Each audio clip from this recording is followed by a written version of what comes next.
Je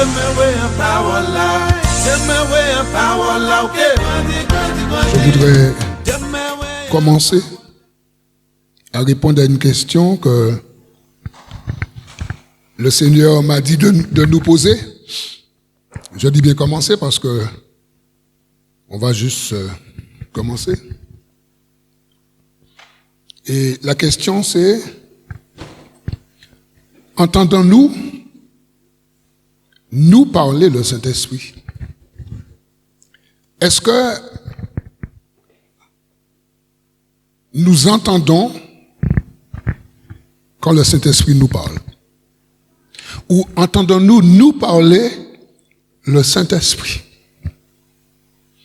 C'est une question que le Seigneur m'a dit de nous poser par rapport aux événements. Les événements dans lesquels nous sommes.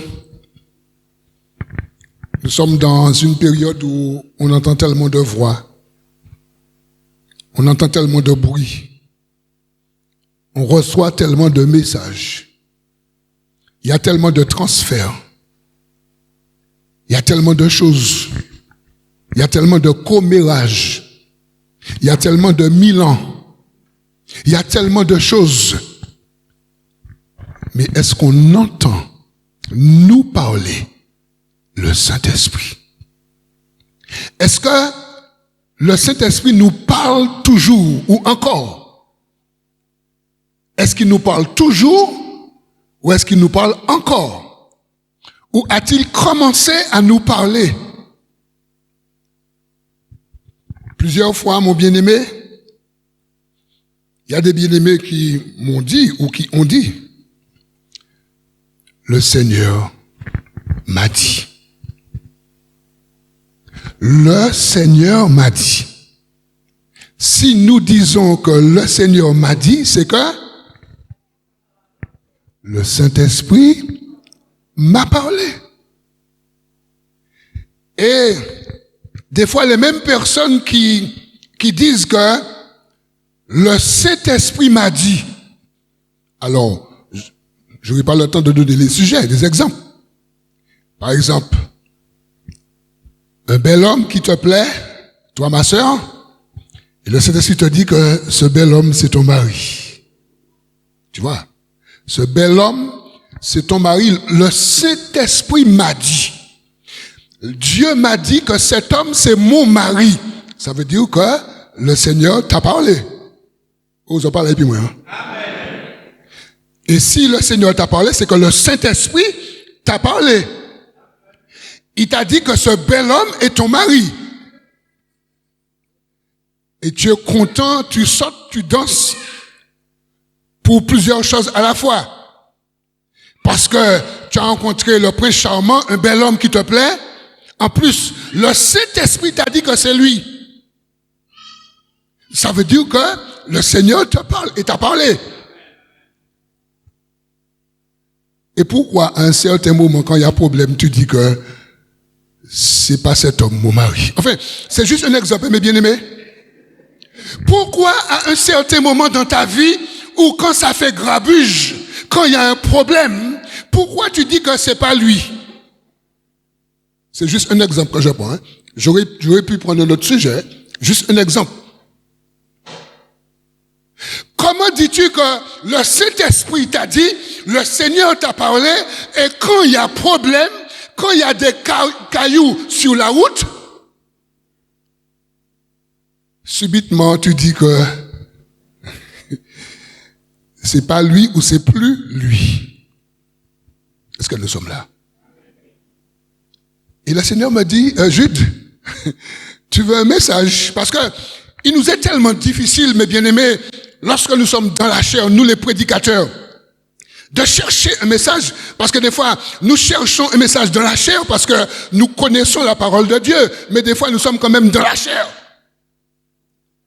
Et subitement, le Saint-Esprit te dit, voilà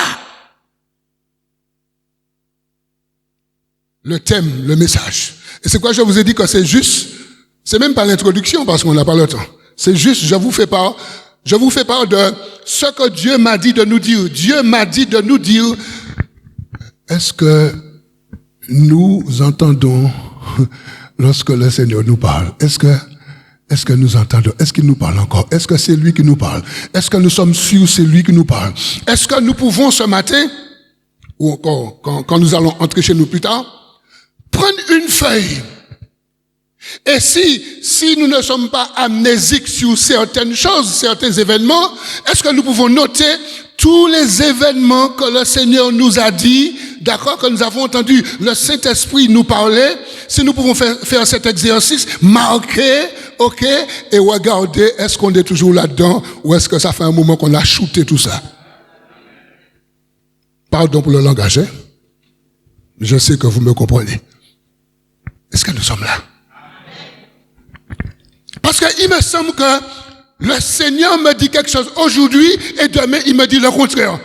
Qui a le problème, le Seigneur ou moi? Et prêchez pour moi s'il te plaît. Alors aujourd'hui, le Seigneur me dit blanc, demain il me dit rouge.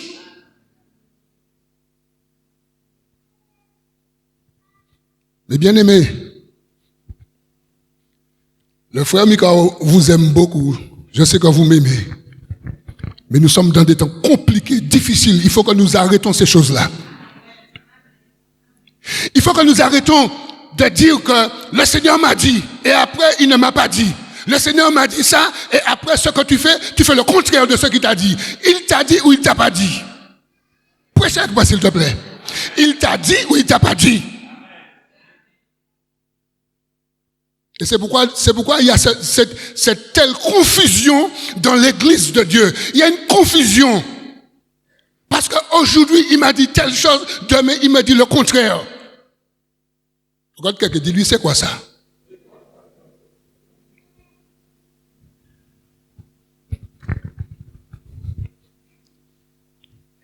Et je vous dis, mes bien-aimés, si je vous disais mes souffrances par rapport à ça, parce qu'aujourd'hui, tu vois quelqu'un rayonnant, mais rayonnant de joie. Le Seigneur m'a dit, il s'est monté, racher la lune et puis donner. Et demain, si Dieu veut, cette même personne, tu vois cette même personne, avec un discours différent. Dieu est menteur, oui ou non? Le Saint-Esprit est menteur, oui ou non? Jésus est menteur, oui ou non? Mais bien aimé, est-ce que nous sommes là? Et le Seigneur m'a dit, la vraie réponse, c'est que nous ne voulons pas souffrir. Et comme nous ne voulons pas souffrir, quand il faut souffrir, on préfère bifurquer et dire non, c'était pas lui, c'était pas ça. Est-ce que nous sommes là? Est-ce que nous sommes là? Mais bien aimés, si nous avons un petit temps, faisons cet exercice. Prenons une page blanche et essayons de noter les 2, 3 ou 4 choses que Dieu nous a dit par son Saint-Esprit. Et regardons est-ce que nous sommes encore là-dedans. Il me semble qu'il y a un prophète, le Seigneur lui avait dit, si la promesse tarde, attends. Mais des fois, on ne veut pas attendre. Alors on purifie, alors on fait des choses, on sort dans le plan. Parce qu'on ne veut pas attendre. Des fois, on trouve que Dieu prend trop de temps pour accomplir ce qu'il nous a dit. Alors, comme il prend trop de temps, alors nous donnons à Dieu un coup de main. On nous dit,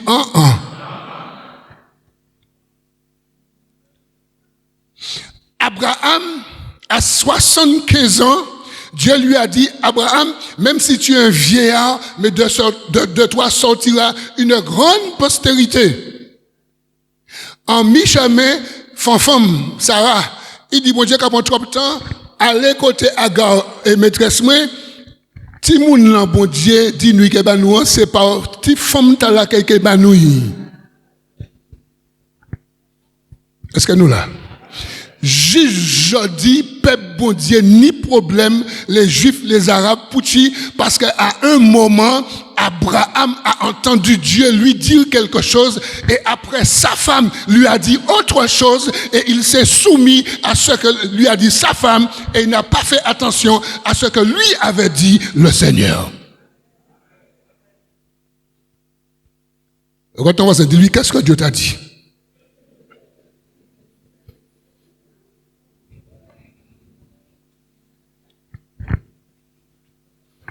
Et entendons-nous nous parler le Saint-Esprit. Et puis, dans Acte 9, les versets 10 à 16, bon, mais on n'ira pas trop loin, puisque bon, vous avez compris. Mais c'est juste la question que je pose. Et chacun de nous, on va continuer le message chez nous. Donc, quand ton voisin, dis-lui, tu vas continuer le message chez toi.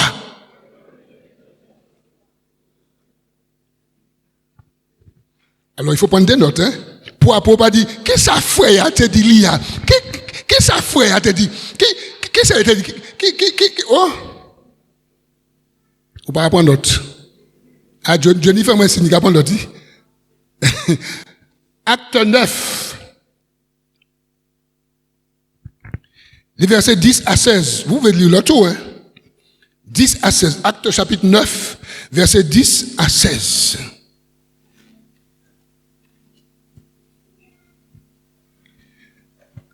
Alléluia. Il est dit, or, il y avait à Damas un disciple nommé Ananias. Quelqu'un dit, mais pourquoi le frère rit? Le frère rit parce que pour entendre la voix de Dieu, il faut être un disciple. Oh, papa. T'as pas compris. T'as pas compris. T'as pas compris. Bon, je continue de lire parce que ça sera trop long. Il y avait à Damas un disciple nommé Ananias.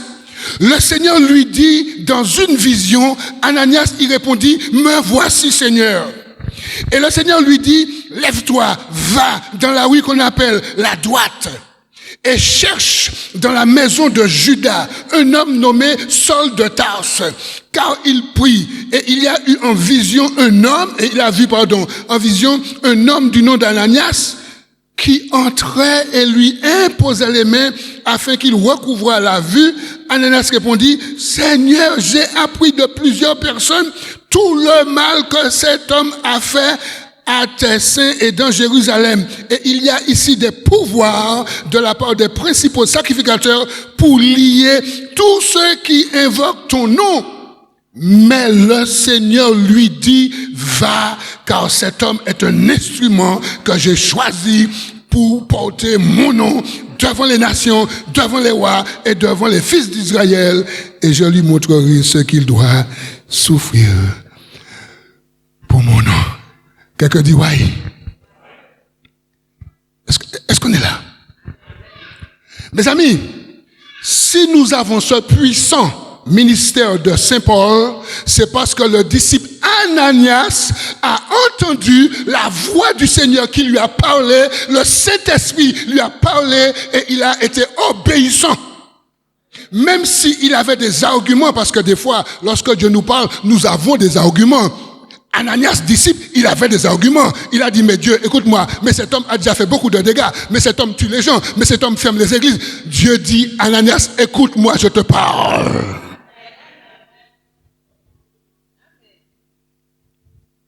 Est-ce qu'il y a quelqu'un qui rentre dans le message? Ça veut dire quoi? Ça veut dire que quand Dieu te parle, quand le Saint-Esprit nous parle, il ne nous a jamais dit qu'il n'y aura pas de problème, que nous n'aurons pas nos arguments, qu'il n'y aura pas des choses que nous voyons, des choses qui vont venir en obstacle pour que nous désobéissons au Saint-Esprit. Mais quand il nous parle et quand nous sommes sûrs que c'est Dieu qui nous parle, un monde dirait en place.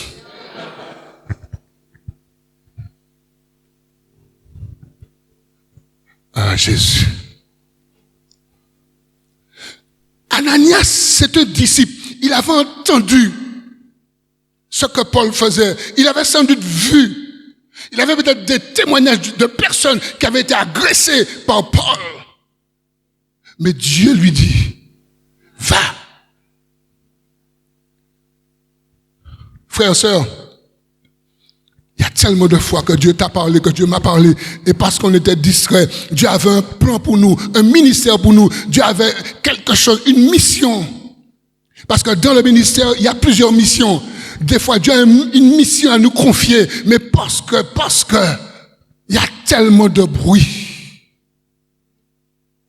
Nous sommes dans une telle confusion que nous n'entendons pas toujours Dieu nous parler et pourtant il nous parle. C'est pourquoi d'où la question que le Seigneur je dis Seigneur, quel thème quoi? Il me dit, entendons-nous nous parler le Saint-Esprit. Et de cette question, je peux nous poser une question. Quelle est la dernière fois que le Saint-Esprit t'a parlé? Ce matin? Il y a 2 jours? Il y a 1 mois? Il y a 1 an? Est-ce que tu te souviens la dernière fois que le Saint-Esprit t'a parlé? La dernière fois qu'il t'a parlé? Est-ce que tu l'as obéi? Est-ce que tu t'es soumis? Est-ce que tu as été docile? As-tu été docile? Parce que le Seigneur nous dit dans Ésaïe, le chapitre 1er, le verset 19, si tu es docile et si tu as de la bonne volonté, tu mangeras les meilleures productions du pays. Mais faut-il que tu sois docile et faut-il que tu aies de la bonne volonté? Ça veut dire du courage. Ésaïe 1er, 19. Si tu n'es pas docile, mon frère, ma soeur, si nous ne sommes pas dociles au Saint-Esprit, il nous sera difficile de voir l'onction. Ce matin, j'ai rigolé avec mon frère Yvon. Ce matin, on rigolait. Il a mis son bloc-notes sur mon bloc-notes. Et je lui ai dit, attention à l'onction, il casse mon bloc-notes. Hein. Il m'a dit, ça part aussi à de l'onction aussi.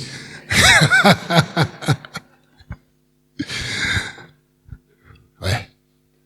Parce que le frère sait qu'il a de l'onction. Le frère sait. Quand on lit dans Ésaïe et le chapitre 61, le verset 1er, bon, j'avais conclu parce que c'est même pas l'introduction, bien aimé. Mais quand Dieu me donne quelque chose, même si c'est le titre seulement, je donne parce que Dieu veut nous parler. Il est dit ici que l'Esprit du Seigneur, l'Éternel, est sur moi. Il y a toute une histoire dans ce verset. Parce que c'est Ésaïe, le prophète, qui a des oreilles exercées. Ses oreilles sont ointes par l'huile du Saint-Esprit pour entendre ce que Dieu lui dit de la part de Jésus. Mais comme lui, Ésaïe, lui, il entend. Alors, il dit que l'Esprit du Seigneur est sur moi car l'Éternel m'a oint pour porter une bonne nouvelle aux malheureux. Mais c'est Ésaïe qui reçoit ça d'abord, une prophétie. Mais si Ésaïe, d'accord, n'était pas dans les conditions pour entendre la voix du Seigneur, et ce qu'il entend va se réaliser des dizaines d'années, des centaines d'années après. Mais il va d'abord recevoir. Pourquoi? Parce que ses oreilles sont exercées pour écouter et entendre ce que Dieu lui dit par le Saint-Esprit. Est-ce que nous entendons ce que le Seigneur nous dit? Des fois, Dieu te dit quelque chose et puis tu es un peu dans le trouble, tu es un peu dans la confusion, parce que tu ne sais pas si c'est lui, si c'est pas lui. Mais tu sais que c'est lui en même temps. Mais tu es dans un combat, des fois. Moi aussi, ça m'arrive. Ça nous arrive tous. Mais c'est lui qui nous parle. Nous devons prendre un temps. Ici, Ananias, le disciple, il reçoit, il obéit, et nous avons un grand ministère de la part de Paul. Mais ça a commencé par un disciple qui avait des oreilles exercées pour entendre que Dieu lui parlait à travers une vision. Est-ce que quelqu'un entend le message? Nous sommes dans un temps compliqué et difficile, mon bien-aimé. Le Seigneur a besoin de nous dans ce temps de Covid-19, de pandémie, où on confine, on déconfine, on ferme, on ouvre. Il a besoin de chacun de nous pour nous parler, pour que nous puissions dire ce qu'il nous a dit de dire. Dans nos moments de prière, exerçons-nous, débarrassons notre entendement et nos oreilles de tous les débris, les décombres de ce monde. Il y a certaines musiques que nous écoutons qui appartiennent au monde. Commençons à faire un nettoyage dans ce que nous entendons et dans ce que nous désirons entendre. Parce que des fois, on désire entendre une musique du monde. Et en même temps, on veut entendre la voix de Dieu. Dieu ne peut pas te parler. Si dans ton cœur, tes désirs, c'est les choses du monde, Dieu va te laisser entendre les choses du monde. Et il ne te donnera pas les choses de l'esprit. Ça veut dire qu'il y a un nettoyage à faire, mon frère, ma soeur, mon bien-aimé. Il y a un nettoyage à faire. Commence par faire un nettoyage. Commence à préparer ton entendement, tes oreilles, ton cœur, afin que tu reçoives les messages que Dieu a pour toi. Parce que tu es son enfant. Il a des messages pour toi. Il veut se servir de toi. Mais des fois, tu aimes tellement le monde et les choses du monde où Dieu est fatigué. Fatigué de t'attendre, fatigué de te parler. Mais tes oreilles sont embarrassées avec des choses. Tes yeux sont embarrassés avec des choses que tu vois, qui souillent tes yeux, qui souillent ton âme, qui souillent tes neurones, qui souillent ton entendement, qui souillent ta conscience, qui souillent ton cœur.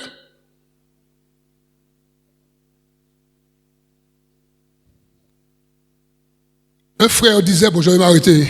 Oh là là. Un frère disait que c'est quand Dieu lui a parlé, et Dieu lui a dit ton problème, et en ce temps-là, Internet actuellement, Dieu lui a dit ton problème, c'est ta télé. Le frère a dit, il a pris la télé, il a entortillé le câble, et il a dit qu'il va jeter cette télé. Et le frère nous a dit que quand il est arrivé sur un pont, il voulait jeter la télé, mais quand il a pensé quand même que Dieu a dit tu aimeras ton prochain comme toi-même, et s'il jette la télé dans la rivière, ça va polluer. Il a dit il ne l'a pas fait, mais il s'est débarrassé de la télé. Et il a dit c'est quand il s'est débarrassé de la télé que ses enfants commencent à se repentir. Qu'avec sa femme, ça allait mieux. Parce que tout le temps passait devant le petit écran. Mais aujourd'hui, il y a plus que petit écran. Aujourd'hui, il y a des écrans qui nous bouffent notre temps et qui nous empêchent d'entendre Dieu. Parce que chacun dans sa chambre a son écran ou ses écrans. Et maintenant, on se satisfait d'entendre les hommes à travers l'écran, mais on n'entend plus le Saint-Esprit. On va se lever parce qu'il faut qu'on termine. On va mettre un terme au message. Alléluia. C'est juste une question que le Seigneur m'a dit de nous poser. Je nous ai posé la question. Et après, la suite de ce message, c'est les critères pour entendre la voix de Dieu. Les critères pour entendre le Saint-Esprit nous parler. Quels sont les critères? Quels sont les critères pour entendre à nouveau le Saint-Esprit nous parler? À nouveau entendre la voix de Dieu d'une manière claire. Et ne pas douter, savoir que c'est lui qui nous parle. Mais on va prier ce matin. Ce matin, on va prier. Et on va dire, Seigneur, on peut prier ensemble, on va dire, Seigneur, les temps sont compliqués et difficiles. Je veux à nouveau t'entendre. Seigneur, je te demande pardon pour toutes les fois que j'ai désiré entendre et voir autre chose que les choses du royaume de Dieu. Je te demande pardon. Seigneur, viens oindre mes oreilles. Seigneur, viens passer sur mes yeux le collier de ton sang et viens me débarrasser de toutes ces choses qui polluent ma vie, qui souillent ma vie et qui m'empêchent de t'entendre. Seigneur, je veux t'entendre. Seigneur, exerce mes oreilles à t'entendre. Au nom de Jésus et pour la gloire de Dieu.